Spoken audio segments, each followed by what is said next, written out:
Oi, gente, tudo bem? Então, vamos começar a aula de hoje, aula 6 de redação. Eu vou falar com vocês hoje sobre a introdução, tá? Modelos de introdução e algumas dicas para formular essa introdução. Particularmente para mim, sempre a parte mais difícil da redação era a introdução, porque é aquele começo, né? Aquele primeiro passo para começar a redação. Então, era o mais difícil para mim, e por causa disso eu vou trazer algumas dicas para vocês, alguns modelos, e depois também falar um pouco sobre direitos humanos. Porque em várias aulas a gente já comentou, né, eu e os outros professores, sobre direitos humanos, principalmente na área na intervenção, né, da conclusão, só que o seu texto inteiro deve respeitar os direitos humanos. Por isso, eu também vou falar um pouco sobre isso hoje. Tudo bem? Então, primeiro, ó, essa parte aqui eu tirei da Cartilha da Redação 2020, do INEP, tá? Se vocês querem ler, lá tem bastante exemplos de redações nota 1000, tem bastante dicas, sabe? E é do próprio INEP, então, assim, é muito importante, muito interessante. Ó, importante, procure escrever sua redação com letra legível para evitar dúvidas no momento da avaliação. Redação com letra ilegível poderá não ser avaliada. Então, assim, por favor, caprichem na hora de fazer a letra, tá? Na hora de passar a limpo. No rascunho que você fizer só pra você, não tem problema nenhum, né? Desde que você entenda, tudo bem. Mas na hora de passar limpo, caprichem na letra. Eu, particularmente, tenho uma letra horrenda, horrível, sabe? Mas na hora de passar a limpo, eu caprichava para poder ficar legível. Importante: o título é um elemento opcional na produção de sua redação. Assim, embora seja considerado linha escrita, então são 30 linhas, né? Então, se você coloca um título, ele já é a primeira linha, tá? Ele já é contado. Não é avaliado em nenhum aspecto relacionado às competências da matriz de referência. Então, lembra que na minha última aula eu expliquei para vocês sobre as 5 competências? Cada uma vale 200, você tira 200 em todas, você fica com 1000, né? E assim, o título ele não é avaliado em nenhuma das competências, tá? Então, o título não te dá nota nenhuma, porque ele não é avaliado. No entanto, o título pode levar a nota zero da redação caso apresente alguma característica passível de anulação. Então, se tiver algum desenho, um sinal gráfico, um impropério, né, um xingamento, algo do tipo, ele pode ser, a sua redação inteira pode ser zerada por causa do seu título. Então, eu, Leonardo, falo para vocês assim: não coloquem título, tá? Por quê? Além de poder zerar sua redação, não te dá nota nenhuma e ainda toma uma linha sua, tá, gente? Parece pouco, só que conforme vocês vão escrevendo, vocês vão ver que cada linha conta, né? Por exemplo, as minhas 3 redações dos 3 Enems que eu fiz, deu 30 linhas certinho, sabe?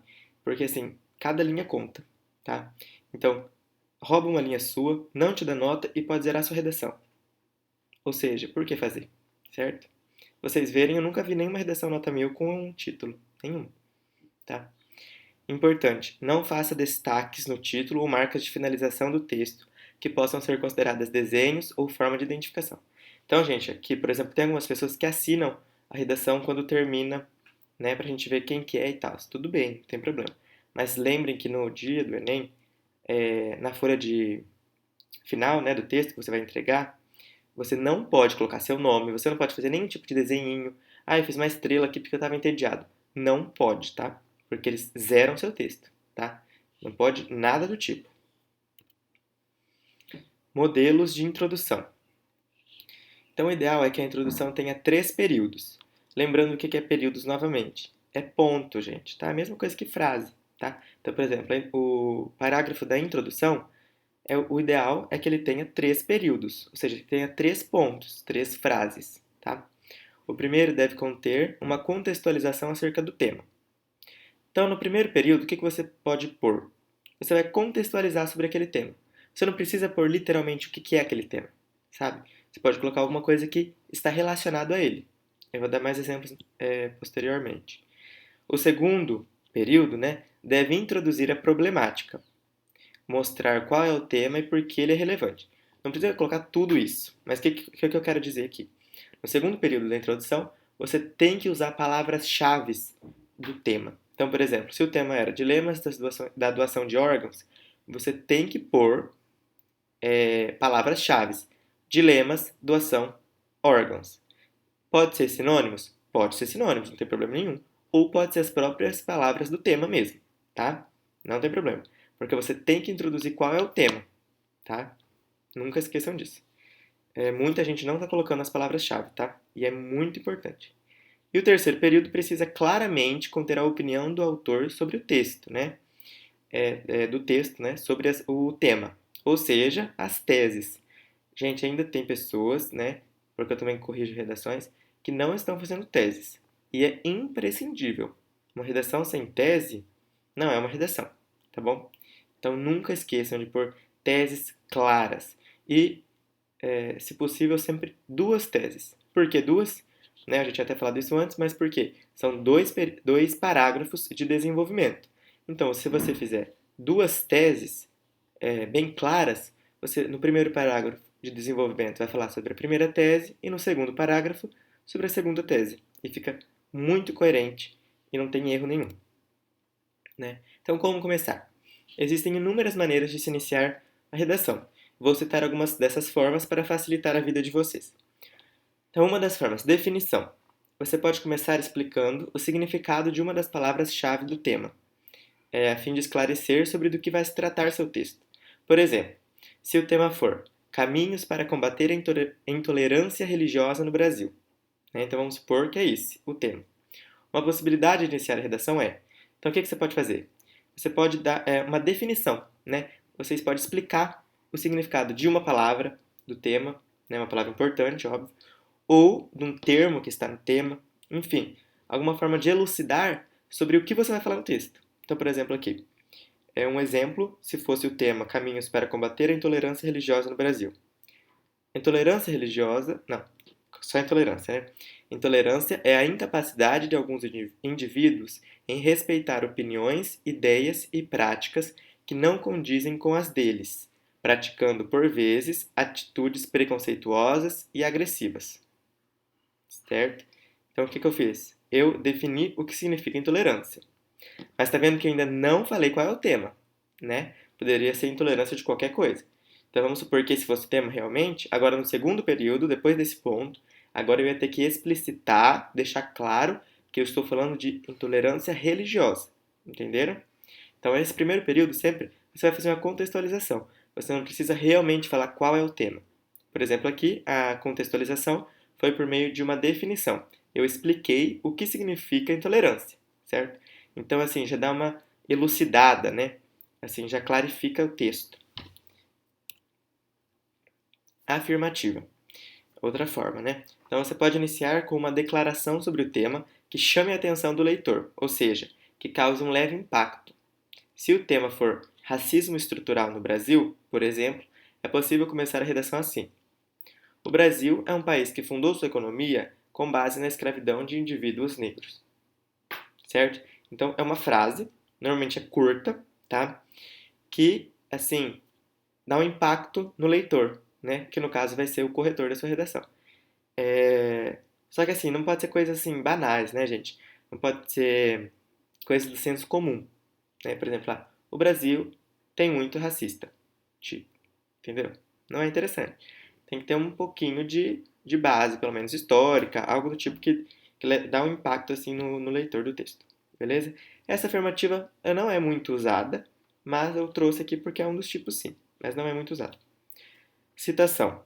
Citação é uma das mais usadas, tá? Que é fazer o quê? Introduzir o texto com uma citação de um filósofo, de um sociólogo ou figuras importantes num contexto geral, confere muita credibilidade ao escritor. Então, assim, você pode colocar qualquer pessoa, sabe? Que seja conhecida, claramente. Você não pode citar sua mãe, seu tio, né? Tem que ser uma pessoa conhecida, um filósofo, um sociólogo, um historiador, enfim, qualquer assim pessoa que tem frases conhecidas, que seja conhecida, estudada, certo? Com o tema, por exemplo, Desafios da Educação no Brasil no século XXI, poderia começar assim. O ex-presidente da África do Sul, Nelson Mandela, defendia que a educação é a arma mais poderosa que você pode usar para se mudar o mundo. Né? Na verdade, é para mudar o mundo, não tem aquele C ali. Enfim. Então aqui eu citei quem? Nelson Mandela. Certo? Aqui eu já comecei a fazer o quê? Uma contextualização do tema. Entendeu? Que é sobre educação. Então, deixa eu já falar uma coisa bem importante para vocês. Aqui eu coloquei entre aspas, por quê? Porque eu citei a frase igualzinho a que ele falou, certo? Agora vamos supor que lá na hora da redação, você lembra que ele falou isso, mas você não lembra certinho. Não precisa pôr entre aspas. Você pode fazer uma paráfrase, entendeu? Parafrasear. Ou seja, colocar com as suas palavras. Né? O ex-presidente da África do Sul, Nelson Mandela, defendia que a educação é um fator muito importante para a gente não pode colocar isso na redação, para as pessoas poderem mudar o mundo. Ó, ficou diferente da frase dele, mas quer dizer a mesma coisa. Só que como eu parafraseei, eu não falei igual a ele, eu não preciso pôr aspas, entenderam? E do mesmo jeito é a citação, tá? Então a citação ela pode ser direta, utilizando aspas, mas aí tem que ser igualzinho a que ele falou, ou você pode parafrasear, né, falar com as suas palavras, mas aí não precisa pôr aspas, tá bom? Mas sempre tem que citar quem falou. A alusão histórica é a que eu mais uso, tá? Porque eu gosto muito de história e ela é muito interessante também para começar, tá? Então é o que? Fazer uma relação entre o tema e algum fato histórico interessante. E é uma ótima maneira de se iniciar a introdução. Se o tema for dilema das doações de órgãos, por exemplo, né? Uma maneira é: no ano de 1964, foi realizado o primeiro transplante de órgão do Brasil, na cidade do Rio de Janeiro, o qual causou muitas dúvidas na população. Então, aqui é um fato histórico que está relacionado ao tema, que nesse caso era dilemas da doação de órgãos. Entendeu? Então, assim, a alusão histórica pode ser sobre a história do Brasil, pode ser sobre a história de outro país, também, sabe? Não tem problema nenhum. Mas o conselho é que seja sobre a história do Brasil, né, gente? Porque o Enem ele é muito voltado aos problemas do país, certo? Então, assim, sempre que vocês conseguirem fazer uma alusão histórica, alguma citação de alguém do Brasil, é muito interessante, tá? Não que não possa dos outros, foi só uma observação. Outra maneira de começar, então, é a exemplificação. Nesse caso, pode-se começar com alguma lei, alguma notícia, dado estatístico, filmes, séries, livros. Então, assim, qualquer conhecimento de mundo que você tiver, certo? Qualquer coisa, né? Por exemplo, no último da doação de órgãos, eu vi que muita gente citou Grey's Anatomy. É uma série, beleza, ótimo, né? Mostra o conhecimento de mundo de vocês. É muito importante. Por exemplo, se o tema é impactos das doenças mentais no Brasil, uma forma é: na Constituição Federal de 1988, consta, no artigo 196, que é obrigação do Estado garantir o acesso à saúde, assim como é responsável pelas medidas públicas para cuidar do bem-estar físico e mental de todos os cidadãos brasileiros. Certo? Então, o que eu citei? Um artigo da Constituição, né? É muito legal isso, tá? E eu dou, assim, uma dica pra vocês. Claro que ninguém vai conseguir decorar a Constituição inteira ou todos os artigos, é impossível, né, gente? Mas tem alguns que são é, mais importantes, entende? Se vocês digitarem assim, artigos mais importantes para citar na redação, algo do tipo, leis mais importantes, sabe? E anotando, com o tempo vocês vão decorar sem nem ver, entendeu? E é muito importante para as redações, porque dá muita credibilidade, né? Você está citando a carta magna do seu país, que é a Constituição. Agora, então, a gente vai ler exemplos de introduções, tá? É, eu peguei da cartilha que eu falei para vocês, do próprio INEP, e uma introdução é a minha desse último Enem também. Então, por exemplo, essa primeira aqui é um exemplo de citação. O Gabriel Melo Caldas Nogueira fez uma citação no primeiro período dele. Ó. Para o filósofo escocês David Hume, a principal característica que difere o ser humano dos outros animais é o poder de seu pensamento, a habilidade que o permite ver aquilo que nunca foi visto e ouvir aquilo que nunca foi ouvido. Ponto. Então, gente, ele citou um filósofo, né? Ele falou qual é o tema ainda? Não. Tá vendo? Então, no primeiro período, você não precisa falar qual é o tema, tá? Você pode fazer uma coisa que tenha a ver com o tema. Agora, vamos lá. Sob essa ótica, ó, ele usou o quê? Aqui, uma conjunção, né? Já tinha falado isso para vocês. Sempre depois de um ponto, utilize uma conjunção.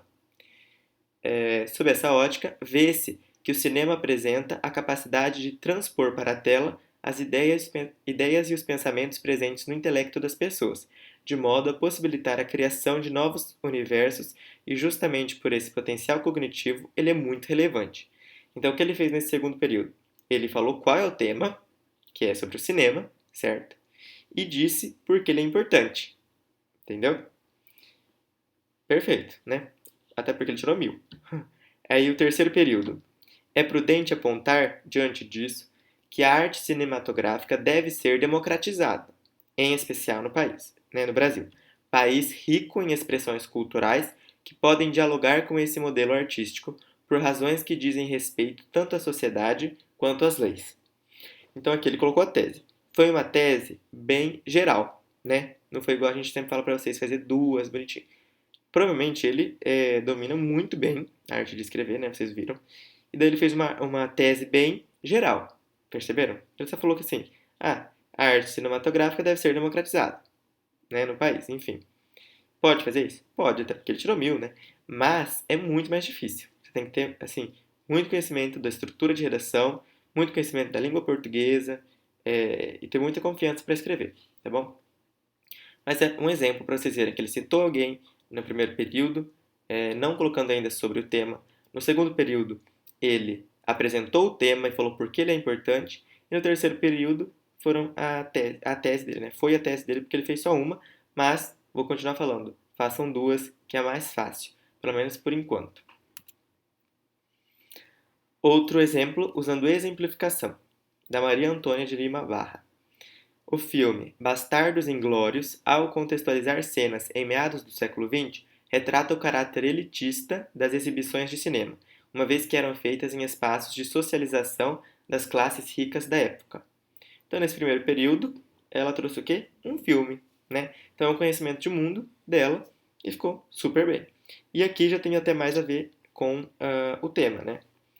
Aí no segundo período. Na contemporaneidade, embora seja mais amplo, ainda há entraves a serem superados quanto à democratização do acesso às salas cinematográficas e seus conteúdos no Brasil. Então, aqui no segundo período, ela apresentou de fato qual é o tema, né? Que são esses entraves para a democratização do cinema, certo? Tranquilo. Aí, terceiro período. Nesse sentido, os resquícios de uma herança segregacionista no que diz respeito à frequência de locais de cinema geram a dificuldade em manter esse hábito em parte da população, o que perpetua a problemática. Então a tese dela aqui foi o quê? A herança segregacionista, certo? É uma tese muito forte, ela também fez uma tese, né? E falou que tem consequências, né? Então é provável que no primeiro parágrafo de desenvolvimento ela falou sobre essa herança e no segundo ela trouxe as consequências dessa herança, entendeu? Sem nenhum problema. Aqui, afirmativa, da Estela Terra Lopes. Gente, olha que pequena a introdução dela. O texto dela inteiro é um texto super simples, sabe? Muito bom de ler. Assim, mereceu nota 1000 mesmo. E eu achei muito interessante porque ele diferiu de outros textos que às vezes são muito requintados, entende? Tem muitas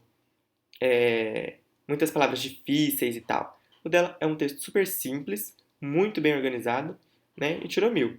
Para vocês verem que, assim, não precisa saber palavras difíceis, não precisa, assim, achar que a redação é de outro mundo, sabe? Se vocês pesquisarem depois lá a cartilha, vocês conseguem ler o texto dela inteiro.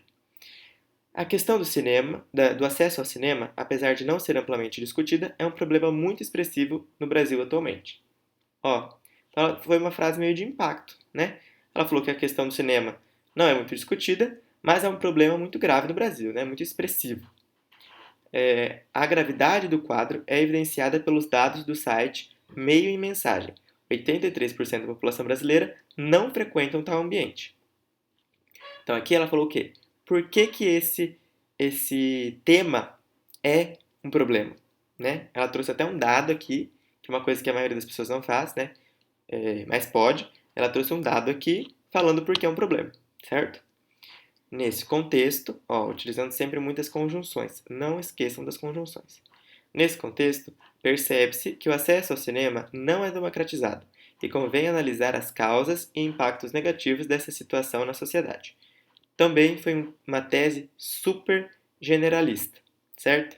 Ela falou que o acesso não é democratizado e que precisamos, né, analisar essas causas e os impactos, né? Então, provavelmente, nos dois parágrafos de desenvolvimento, ela falou sobre as causas e os impactos negativos, né? Então, foi uma tese bem geral também. Aqui a alusão histórica, eu trouxe a minha própria introdução do Enem 2020, que foi esse último tema, né, dos dilemas, das doenças mentais. Então eu fiz uma alusão histórica porque eu sempre gostei muito de história e assim foi a primeira coisa que veio na minha cabeça. Em 1808, a família real portuguesa veio para o Brasil sob comando do príncipe regente Dom João VI, que governava no lugar de sua mãe, Dona Maria I, conhecida como a Louca, uma vez que ela não tinha as faculdades mentais necessárias para reger um país. Por analogia, revela-se que o legado histórico brasileiro relacionado às doenças mentais deixou estigmas na sociedade, os quais se transformaram em graves problemas de saúde pública. Dessa forma, destaca-se que a negligência estatal e o apedeutismo da população desencadeiam efeitos negativos na comunidade, e por isso é imprescindível que se busque alternativas para a remediação da problemática. Né? Então, no primeiro período, eu trouxe um fato histórico, né, que a Dona Maria I era conhecida como a Louca, né, ela poderia ter alguns problemas mentais, enfim, e ela não podia reger o país, ela não governava. Por isso, o filho dela governava no lugar dela. Então, assim, tinha a ver com o quê? Com doenças mentais. E também com o estigma, porque chamava ela de louca, né? Aí, no segundo período, eu falei qual realmente é o tema, né? Que é as doenças mentais deixou estigmas na sociedade. Tá vendo? Eu usei as palavras chaves do tema, estigma e doença mental, certo? E falei que é um problema grave da sociedade, não pode esquecer isso. E no terceiro período, eu coloquei as minhas duas teses. Negligência estatal, então eu falei sobre isso no meu primeiro parágrafo de desenvolvimento, e apedeutismo da população. Falei sobre isso no segundo parágrafo. O que é apedeutismo, gente? É ignorância, tá? Só que assim, ignorância é uma palavra muito forte para colocar na redação. Né? Então eu quis dizer assim que a população não sabe muito sobre isso, né? Daí eu coloquei apedeutismo. É um termo interessante também, se vocês quiserem usar, é bem legal. Agora vamos falar um pouco sobre direitos humanos.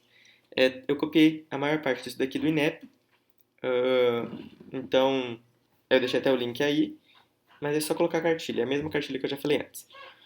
O texto inteiro não pode ir contra os direitos humanos, principalmente a proposta de intervenção. Por isso, é importante que todos entendam o que significa isso e quais são as consequências na nota final se não seguirem essa recomendação. Então, gente, prestem muita atenção. Direitos humanos não pode ser ultrapassado. Você vai ter a sua redação zerada. A proposta de redação do Enem sempre assinalou a necessidade de o participante respeitar os direitos humanos, e essa determinação está na matriz de referência da redação do Enem. Conforme a matriz, as redações que apresentarem propostas de intervenção que desrespeitem os direitos humanos serão penalizadas na competência 5.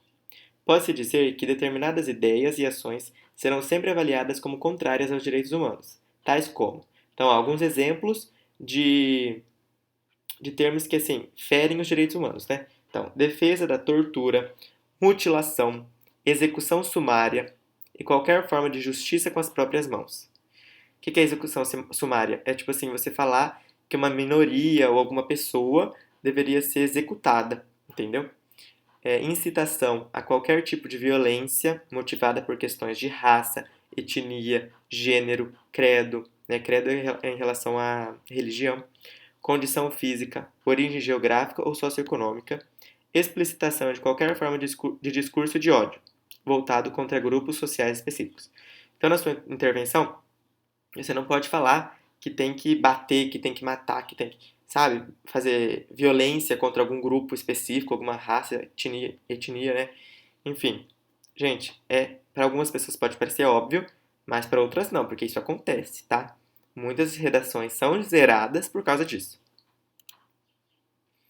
Para a avaliação das redações, são considerados os seguintes princípios norteadores dos direitos humanos, pautados no artigo 3º da Resolução no 1 de maio, no 1, de 30 de maio de 2012, o qual estabelece as diretrizes nacionais para a educação em direitos humanos. Então, aqui, ó, as principais diretrizes sobre os direitos humanos: dignidade humana, igualdade de direitos, reconhecimento e valorização das diferenças e diversidades, laicidade do Estado. O que quer dizer isso, laicidade? O Estado é laico, ou seja, o governo brasileiro ele não é católico, ele não é evangélico, certo? A gente não tem uma religião oficial. Isso quer dizer que você pode ser de qualquer religião ou não ser de nenhuma também, né? É sua escolha.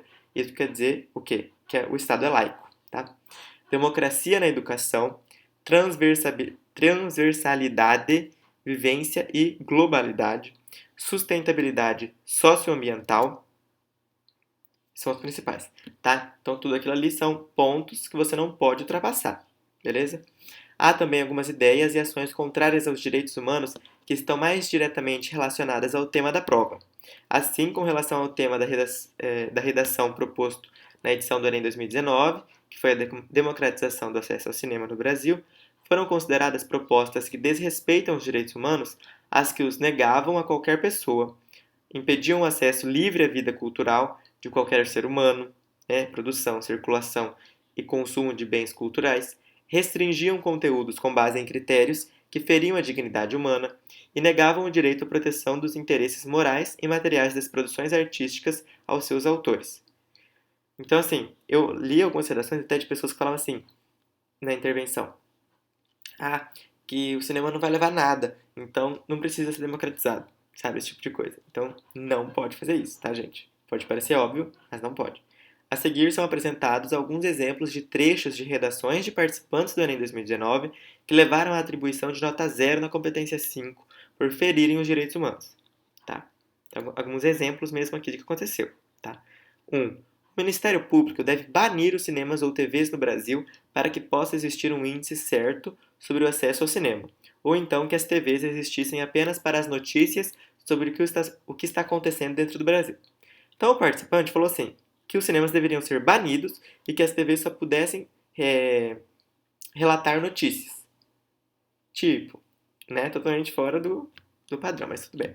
2. É notório, para prevenir esses acontecimentos, é necessário diminuir a quantidade de cinemas, as pessoas reduzirem o tempo vendo filmes, acabar com os diversos aplicativos de filmes que existem. Ele falou que era para literalmente diminuir a quantidade de cinemas, certo? Ele foi totalmente contra o tema, porque o tema era democratização do acesso ao cinema. 3. Cadastros deveriam ser feitos para limitar a ida das pessoas ao cinema. Assim diminuiria os casos de acesso contínuo ao cinema, celulares, televisões e outros. Então, ele falou que era para limitar a ida de pessoas ao cinema. 4. Portanto, é necessário que diminua o acesso livre ao cinema no Brasil, tem que ser bem rígido e controlado, porque pode aumentar ainda mais a urbanização, e isso não é bom. Né? Então, a pessoa falou que era para diminuir o acesso, que teria que ser rígido e controlado, porque senão vai aumentar a urbanização e não é bom. Ele até colocou outro tema aqui, urbanização, que não tem nada a ver. Né? Então, até fugiu aqui também. Enfim, esses são alguns exemplos para vocês verem que acontece isso, então é por isso que eu estou trazendo para vocês. Sempre prestarem muita atenção aos direitos humanos. Em resumo, na prova de redação do Enem, quaisquer que sejam os temas propostos para o desenvolvimento do texto dissertativo argumentativo, constituem desrespeito aos direitos humanos propostas que incitam as pessoas à violência, ou seja, aquelas em que transparece a ação de indivíduos na administração da punição, por exemplo, as que defendem a justiça com as próprias mãos. Isso não pode acontecer, né?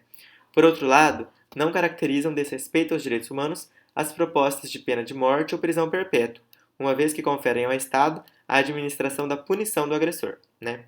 Então, não é desrespeito se você fala sobre pena de morte, prisão perpétua, tá, gente? Não aconselho isso porque é bem agressivo, né? Acho que não é necessário colocar isso na redação, mas não vai ser zerado se vocês colocarem. Essas punições não dependem de indivíduos, configurando-se como contratos sociais cujos efeitos todos devem conhecer e respeitar em uma sociedade. Muito bem. Então agora nós vamos à última parte da aula, que é o tema da semana. Essa semana, então, eu decidi sobre o tema que eu acho muito importante, principalmente porque agora, né, com a internet, celular, todo mundo tem mais de um celular às vezes, assim, é uma loucura, sobre a publicação de imagens trágicas, certo? Seria isso uma banalização do sofrimento ou uma forma de sensibilização? Então é um tema polêmico e muito interessante, tá? Aqui eu trouxe 3 fotos, ó. A primeira é uma menina vietnamita atingida por naupão. Foge de aldeia bombardeada. Então, olha ali, que, assim, difícil ver uma imagem dessa. A segunda é uma menina sudanesa, né, sudanesa em região assolada pela fome e é observada por um abutre. O terceiro é um menino sírio encontrado morto na praia após naufrágio de barco com refugiados. Essa terceira foto aqui, ela ficou muito famosa, né? Eu lembro muito bem dela, as outras duas nem tanto. Mas essa aqui ficou muito famosa, né? Porque o barco virou, alguma coisa assim, ele morreu e as ondas trouxeram ele até a praia. É, é muito complicado isso, né, gente? Porque você imagina você ser pai e a mãe dessa criança, né, da família, e o mundo todo tá vendo essa foto, entende? Então, assim, ao mesmo tempo que sensibiliza as pessoas, que olha, tem pessoas morrendo tentando sair dos seus países, né? Ao mesmo tempo, banaliza o sofrimento daquela família, certo? Então é um tema muito complexo. Vocês não têm que decidir um ou outro, tá, gente? Não tem que decidir. Você tem que colocar suas teses e sua opinião. Agora os textos motivadores. Texto 1 foram as imagens. Texto 2. Um dos traços característicos da vida moderna é oferecer inúmeras oportunidades de vermos, à distância, por meio de fotos e vídeos, horrores que acontecem no mundo inteiro. Mas o que a representação da crueldade provoca em nós? Nossa percepção do sofrimento humano terá sido desgastada pelo bombardeio diário dessas imagens? Qual o sentido de se exibir essas fotos? Para despertar indignação? Para nos sentirmos mal, ou seja, para consternar e entristecer? Será mesmo necessário olhar para essas fotos? Tornamo-nos melhores por ver essas imagens? Será que elas de fato nos ensinam alguma coisa? Muitos críticos argumentam que, em um mundo saturado de imagens, aquelas que deveriam ser importantes para nós têm seu efeito reduzido. Tornamo-nos insensíveis, inundados por imagens que no passado nos chocavam e causavam indignação. Estamos perdendo a capacidade de nos sensibilizar. No fim, tais imagens apenas nos tornam um pouco menos capazes de sentir, de ter nossa consciência instigada. Então, o autor desse texto diz o quê? Que por tantas pessoas verem tantas imagens assim horrendas, de horrores, né, de coisas assim absurdas, com o tempo você para de se indignar. Você fala, já vi foto assim, sabe? E você não presta atenção na importância daquilo ali. Então, esse autor aqui fala que as imagens estão sendo banalizadas, certo? Texto 3. Quantas imagens de crianças mortas você precisa ver antes de entender que matar crianças é errado? Eu pergunto isso porque as mídias sociais estão inundadas com o sangue de inocentes. Em algum momento, as mídias terão de pensar cuidadosamente sobre a decisão de se publicar imagens como essas. No momento, há, no Twitter, particularmente, incontáveis fotos de crianças mortas. Tais fotos são tuitadas e retuitadas para expressar o horror do que está acontecendo em várias partes do mundo. Isto é obsceno. Nenhuma dessas imagens me persuadiu a pensar diferentemente do modo como eu já pensava. Eu não preciso ver mais imagens de crianças mortas para querer um acordo político. Eu não preciso que vocês as tweetem, né, para me mostrar que você se importa. Um pequeno cadáver não é um símbolo de consumo público. Então, a autora, né, Suzanne Moore, falou o quê? Que não é necessário ver uma foto de uma criança morta para você saber que aquilo é errado. Entendeu? Texto 4. A morbidez deve ser evitada a todo custo, mas imagens fotográficas chocantes que podem servir a propósitos humanitários e ajudar a manter vivos nas memórias coletivas horrores inomináveis, dificultando com isso a ocorrência de horrores similares, devem ser publicadas. Então, o autor desse texto já tem uma opinião diferente. Ele fala que deve ser publicado sim, para poder no futuro não acontecer mais isso. É a opinião dele. Texto 5. Diretor da ONG Human Rights Watch, Peter Bouckaert, publicou em seu Twitter a foto do menino sírio de 3 anos que se afogou. É aquela foto lá que eu mostrei antes. Ele explicou sua decisão. Alguns dizem que a imagem é muito ofensiva para ser divulgada, mas ofensivo é aparecerem crianças afogadas em nossas praias quando muito mais pode ser feito para evitar suas mortes. Né? Então, esse diretor dessa ONG, ele publicou a foto e escreveu isso. Né? Então, assim, é um tema polêmico, cada um de vocês vai ter opiniões diferentes e por isso é muito importante que vocês escrevam. Sempre lembrando, não pode colocar a minha opinião é isso, né? Eu acho isso. Não pode usar a primeira pessoa. Então, coloquem a opinião de vocês de uma forma impessoal, certo? Lá nas teses. E depois discutam sobre isso, trazendo dados, filmes, séries. Não esqueçam de tudo isso, tá? E não esqueçam também das conjunções, competência 4. Lembrem de utilizar conjunções de adição, de contraste, de conclusão, enfim. É isso. chega, ninguém aguenta mais, é uma aula muito cansativa, mas conforme vocês vão praticando mais, vocês vão pegar mais gosto ainda pela redação, porque é muito bom, né? E muito importante para a nota de vocês. Quem não gostar vai ter que escrever do mesmo jeito, porque é isso, né, gente? Não tem como fugir. E qualquer dúvida, podem me chamar no privado a qualquer momento. Vocês eu acho que são muito inteligentes, porque eu não tenho dúvida nenhuma, nunca, né? É muito difícil ter dúvida. Mas se vocês tiverem, só chamar, beleza? E é isso. Até a próxima aula.